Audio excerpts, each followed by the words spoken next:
Hi friends, welcome to Lakshmi Shivacharya vlogs. ಎಲ್ಲರೂ ಹೇಗಿದ್ದೀರಾ? ನೀವೆಲ್ಲರೂ ಚೆನ್ನಾಗಿದ್ದೀರಿ ಅಂತೇಳಿ ಭಾವಿಸ್ತಾ, ಸೊ ಇವತ್ತಿನ ವ್ಲಾಗಲ್ಲಿ ನಾನು ಮಸಾಲೆ ದೋಸೆ ಹೇಗೆ ಮಾಡೋದು ಅಂಥೇಳಿ ತೋರಿಸ್ಕೊಡ್ತೀನಿ. ಸೊ ಇದಕ್ಕೆ ಒಂದು ಪದಾರ್ಥನ ಮಿಕ್ಸ್ ಮಾಡಿದರೆ ಯಾವುದೇ ರೀತಿ ಕಲರ್ ಬರಲಿಕ್ಕೆ ಸಕ್ಕರೆ ಅಥವಾ ಏನಾದರೂ ಹಾಕೋದು ಏನು ಬೇಡ. ಸೊ ಅದು ಆ ಒಂದು ಪದಾರ್ಥ ಹಾಕಿದರೆ ಸಾಕು, ಈ ರೀತಿ ಮಸಾಲೆ ದೋಸೆ ಕಲರ್ ಬರುತ್ತೆ, ಅದೇ ರೀತಿಯಾಗಿ ಕ್ರಿಸ್ಪಿ ಬರುತ್ತೆ, ಸ್ಮೂತಾಗಿ ಬರುತ್ತೆ, ತುಂಬ ಟೇಸ್ಟಿಯಾಗಿ ಬರುತ್ತೆ ಅಂತಲೇ ಹೇಳ್ಬೋದು. ಸೊ ಇದಕ್ಕೆ ಏನೇನು ಬೇಕು ಅಂತ ನಾನು ಇವಾಗ ಹೇಳ್ತೀನಿ ನಿಮಗೆ. ಸೊ ನೋಡಿ, ರೇಷನ್ ಅಕ್ಕಿ ಇರುತ್ತಲ್ವ, ಸೊ ಇದರಿಂದ ನಾನು 2.5 ಲೋಟ ರೇಷನ್ ಅಕ್ಕಿಯನ್ನು ತಗೊಂಡಿದ್ದೀನಿ.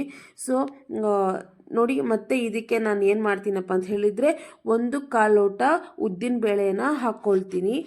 ಅದೇ ರೀತಿಯಾಗಿ ಈಗ ಈ ಅಕ್ಕಿ ಮತ್ತು ಉದ್ದಿನ ಬೇಳೆಯನ್ನು ಎರಡನ್ನೂ ಮಿಕ್ಸ್ ಮಾಡ್ಕೊಳ್ತೀನಿ. ಮತ್ತು ಇದಕ್ಕೆ ನಾನು ಮೆಂತ್ಯ ಕಾಳನ್ನು ಹಾಕ್ಕೊಳ್ತೀನಿ. ಒಂದು ಸ್ವಲ್ಪ ಆದರೆ 1 ಟೇಬಲ್ ಸ್ಪೂನ್ ಅಥವಾ 1/4 ಟೇಬಲ್ ಸ್ಪೂನ್ ಆದರೆ ಸಾಕು.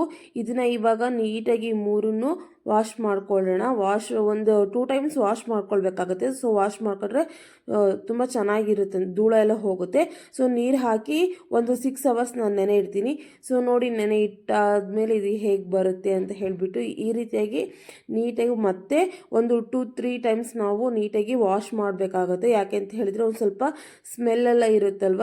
ಸೊ ಹಾಗಾಗಿ ಅದನ್ನು ಒಂದು 2-3 ಟೈಮ್ಸ್ ವಾಶ್ ಮಾಡಿಕೊಳ್ಳೇಬೇಕು.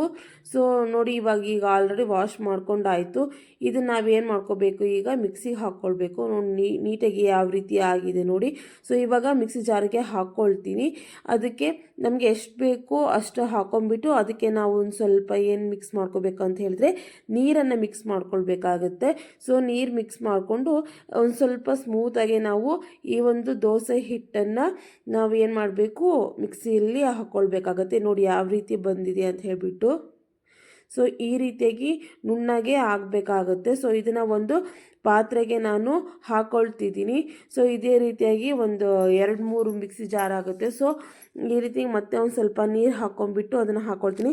ಸೊ ಇದಕ್ಕೆ ಹೇಳ್ತೀನಿ ನಾನು, ಕಲರ್ ಬರಬೇಕು ಅಂತ ಹೇಳಿದರೆ ಅನ್ನ ಇರುತ್ತಲ್ವ, ಉಳಿದಿರೋ ಅನ್ನ ಆಗಿರ್ಬೋದು, ಅದನ್ನು ನಾವು ಒಂದು ಸ್ವಲ್ಪ ಹಿಟ್ಟಿಗೆ ಹಾಕಿ ಮತ್ತೆ ಇದನ್ನು ನಾವೇನು ಮಾಡಬೇಕು, ಮಿಕ್ಸಿ ಜಾರಿಗೆ ಹಾಕ್ಕೊಂಡು ಸಣ್ಣಕ್ಕೆ ರುಬ್ಕೊಳ್ಬೇಕಾಗತ್ತೆ. ಸೊ ಈ ಒಂದು ನಾವು ಅನ್ನವನ್ನು ಏನು ಮಿಕ್ಸ್ ಮಾಡ್ಕೊಳ್ತೀವಲ್ಲ, ಇದರಿಂದ ದೋಸೆ ಕಲರ್ ಮಾತ್ರ ಸಖತ್ತಾಗಿ ಕೆಂಪಾಗಿ ಬರುತ್ತೆ. ಟೇಸ್ಟು ಅದೇ ರೀತಿಯಾಗಿ ಸೂಪರಾಗಿರುತ್ತೆ ಅಂತಲೇ ಹೇಳ್ಬೋದು.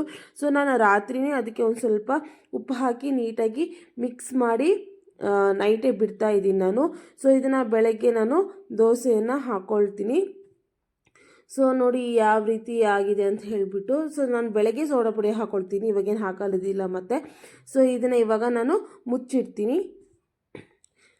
ನೋಡಿ ಫ್ರೆಂಡ್ಸ್, ಇವಾಗ ಯಾವ ರೀತಿ ಬಂದಿದೆ ಅಂತ ಹೇಳಿಬಿಟ್ಟು. ಇವಾಗ ಇದಕ್ಕೆ ನಾನು ಆಲ್ರೆಡಿ ಉಪ್ಪು ಹಾಕಿದ್ನಲ್ವ ರಾತ್ರಿನೇ. ಇವಾಗ ದೋಸೆ ಇನ್ನೇನು ಹಾಕಬೇಕು ಅಂದರೆ ಒಂದು 20 ಮಿನಿಟ್ಸ್ ಬ್ಯಾಕ್ ನಾನು ಏನು ಮಾಡ್ತೀನಿ ಅಂತ ಹೇಳಿದರೆ ಇದಕ್ಕೆ ನಾನು ಸೋಡಾ ಪುಡಿಯನ್ನು ಹಾಕಿ ಮಿಕ್ಸ್ ಮಾಡ್ಕೊಂಡು ಇಟ್ಕೊತೀನಿ. ಈಗ ಒಂದು ಸ್ವಲ್ಪ ಚಿಟಿಕೆ ಸೋಡಾ ಪುಡಿ ಆದರೆ ಸಾಕು. ಸೊ ಸೋಡಾ ಪುಡಿ ಒಂದು ಸ್ವಲ್ಪ ಅದಕ್ಕೆ ಗಟ್ಟಿ ಇದ್ದರೆ ಒಂದು ಸ್ವಲ್ಪ ನಾವು ಅದನ್ನ ಏನು ಮಾಡಬೇಕು, ಸ್ವಲ್ಪ ನೀರನ್ನು ಮಿಕ್ಸ್ ಮಾಡ್ಕೊಳ್ಬೇಕಾಗತ್ತೆ. ಸೊ ನೀರು ಮಿಕ್ಸ್ ಮಾಡ್ಕೊಳ್ಳೋದ್ರಿಂದ ಒಂದು ಸ್ವಲ್ಪ ಅಂದರೆ ಸ್ವಲ್ಪ ಮಿಕ್ಸ್ ಮಾಡ್ಕೊಳ್ಳಿ. ಮಿಕ್ಸ್ ಮಾಡೋದ್ರಿಂದ ದೋಸೆ ತುಂಬ ತೆಳುವಾಗಿ ಬರುತ್ತೆ ಅಂತಲೇ ಹೇಳ್ಬೋದು. ಈ ರೀತಿ ನೀಟಾಗಿ ಮಿಕ್ಸ್ ಮಾಡಿ ಒಂದು 15 or 20 ಮಿನಿಟ್ಸ್ ನಾವೇನು ಮಾಡಬೇಕು, ಇದನ್ನು ಮತ್ತೆ ನಾವು ಹಾಗೆ ನೆನೀಲಿಕ್ಕೆ ಬಿಡಬೇಕು. ಯಾಕೆ ಅಂತ ಹೇಳಿದರೆ ಸೋಡಾ ಪುಡಿ ಎಲ್ಲ ನೀಟಾಗಿ ಆ ಹಿಟ್ಟಿನೊಂದಿಗೆ ಮಿಕ್ಸ್ ಆಗಬೇಕಲ್ವ. ಸೊ ಹಾಗಾಗಿ ಅದನ್ನು ನಾನು ಮತ್ತೆ ಬಿಡ್ತೀನಿ. ಸೊ ನಂತರ ನೋಡಿ, ಇವಾಗ ನಾನು ದೋಸೆ ಹಾಕ್ಕೊಳ್ಬೇಕು. ಸೊ ಎಲ್ಲರೂ ಬ್ರಷಿಂದ ಮಾಡ್ತಾರೆ, ನಾನು ಈರುಳ್ಳಿಯಿಂದನೇ ನಾನು ಏನು ಮಾಡ್ತೀನಿ ಅಂತ ಹೇಳಿದರೆ ಎಣ್ಣೆನ ಹಾಕೊಂಡ್ಬಿಟ್ಟು ನೀಟಾಗಿ ಸವರ್ತೀನಿ. ಸೊ ಇದರಿಂದ ದೋಸೆ ಕೂಡ ತುಂಬ ಚೆನ್ನಾಗಿ ಬರುತ್ತೆ, ತುಂಬ ಟೇಸ್ಟಿಯಾಗಿ ಬರುತ್ತೆ ಅಂತಲೇ ಹೇಳ್ಬೋದು. ಸೊ ನೋಡಿ ಇವಾಗ ಯಾವ ರೀತಿ ಬರುತ್ತೆ ಅಂತ ಹೇಳಿಬಿಟ್ಟು.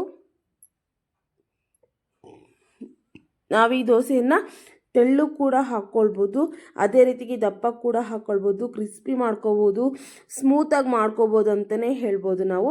ನೋಡಿ, ನಾವು ಯಾವ ರೀತಿ ಹಾಕಿದರೂ ಏನಾಗಲ್ಲ, ತುಂಬ ಚೆನ್ನಾಗಿ ದೋಸೆ ಬರುತ್ತೆ. ನೀವು ಕೂಡ ನಿಮ್ಮ ಮನೇಲಿ ಈ ಒಂದು ಪದಾರ್ಥವನ್ನು ಹಾಕಿ ಟ್ರೈ ಮಾಡಿ, ತುಂಬ ಚೆನ್ನಾಗಿ ಬರುತ್ತೆ. ಟ್ರಸ್ಟ್ ಮೀ, ತುಂಬ ಚೆನ್ನಾಗಿ ಬರುತ್ತೆ ಅಂತಲೇ ನಾನು ಹೇಳ್ತೀನಿ. ನೋಡಿ ಯಾವ ರೀತಿ ನೀಟಾಗಿ ಎಲ್ಲ ಕೆಂಪಾಗಿ ಬರುತ್ತೆ ಅಂತ ಹೇಳಿಬಿಟ್ಟು. ಸೊ ಸುಮಾರು ಜನ ಇದಕ್ಕೆ ಎಲ್ಲ ಸಕ್ಕರೆ ಎಲ್ಲ ಮಿಕ್ಸ್ ಮಾಡ್ಕೊಳ್ತಾರೆ. ಸೊ ಯಾವುದೇ ರೀತಿಯಾಗಿ ಸಕ್ಕರೆ ಎಲ್ಲ ಮಿಕ್ಸ್ ಮಾಡ್ಕೊಳ್ಳೋದೇ ಬೇಡ. ಸೊ ಒಂದು ಸ್ವಲ್ಪ ಅನ್ನ ಹಾಕಿದರೆ ಸಾಕು, ಕಲರ್ ಬರುತ್ತೆ, ಕ್ರಿಸ್ಪಿಯಾಗಿ ಬರುತ್ತೆ. ನೋಡಿ, ಆ ದೋಸೆ ಎಲ್ಲ ತಾನಾಗೆ ಎದ್ದೊಳ್ತಾ ಇದೆ. ನೋಡ್ತಾ ಇದ್ದೀರಾ.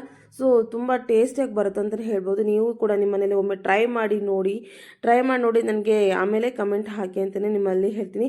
ಸೊ ಈ ಒಂದು ವಿಡಿಯೋ ನಿಮ್ಗೆ ಏನಾದರೂ ಇಷ್ಟ ಆಯಿತು ಅಂತ ಹೇಳಿದ್ರೆ ಪ್ಲೀಸ್ ನನ್ನ ಚಾನಲ್ಗೆ ಸಬ್ಸ್ಕ್ರೈಬ್ ಮಾಡಿ ಅಂತಲೇ ಹೇಳ್ತೀನಿ. ಅದೇ ರೀತಿಯಾಗಿ ನನಗೆ ಸಪೋರ್ಟ್ ಮಾಡಿ ಅಂತಲೇ ಹೇಳ್ತೀನಿ. ಸೊ ನೋಡಿ ಯಾವ ರೀತಿ ಬಂದಿದೆ ಅಂತ ಹೇಳ್ಬಿಟ್ಟು ಕ್ರಿಸ್ಪಿಯಾಗಿ ಕೂಡ ಮಾಡ್ಕೋಬೋದು, ಅದೇ ರೀತಿಯಾಗಿ ಸ್ಮೂತಾಗಿ ದೋಸೆ ಕೂಡ ಮಾಡ್ಕೋಬೋದು. ತುಂಬ ಚೆನ್ನಾಗಿ ಬರುತ್ತೆ ಅಂತಲೇ ಹೇಳ್ತೀನಿ. ಸೊ ಇನ್ನೊಂದು ದೋಸೆ ಹಾಕ್ಕೊಳ್ತೀನಿ. ಇದನ್ನೊಂದು ಸ್ವಲ್ಪ ನಾನು ದಪ್ಪ ದೋಸೆ ಹಾಕ್ಕೊಳ್ತೀನಿ. ತುಂಬ ಚೆನ್ನಾಗಿ ಬರುತ್ತೆ ಮಾತ್ರ. ಈ ರೀತಿ ದಪ್ಪ ದೋಸೆ ಕೂಡ ಹಾಕ್ಕೊಳ್ಬೋದು. ಸೊ ನಾನು ಇದಕ್ಕೆ ಒಂದು ಸ್ವಲ್ಪ ಸ್ಪೆಷಲ್ ಮಾಡ್ಕೊಳ್ತೀನಿ. ಇದಕ್ಕೆ ಒಂದು ಸ್ವಲ್ಪ ಎಣ್ಣೆಯನ್ನು ಹಾಕ್ಕೊಂಡ್ಬಿಟ್ಟು ನಾವು ಮನೇಲಿ ಏನು ಕಡ್ಲಿ ಚಟ್ನಿ ಪುಡಿ ಎಲ್ಲ ಮಾಡ್ಕೊಂಡಿರ್ತೀವಲ್ವ, ಸೊ ಅದನ್ನು ಒಂದು ಸ್ವಲ್ಪ ಮೇಲ್ಗಡೆ ಹಾಕ್ಕೊಂಡ್ಬಿಟ್ರೆ ತುಂಬ ಟೇಸ್ಟಿಯಾಗಿ ಸಖತ್ತಾಗಿ ಬರುತ್ತೆ ಮಾತ್ರ.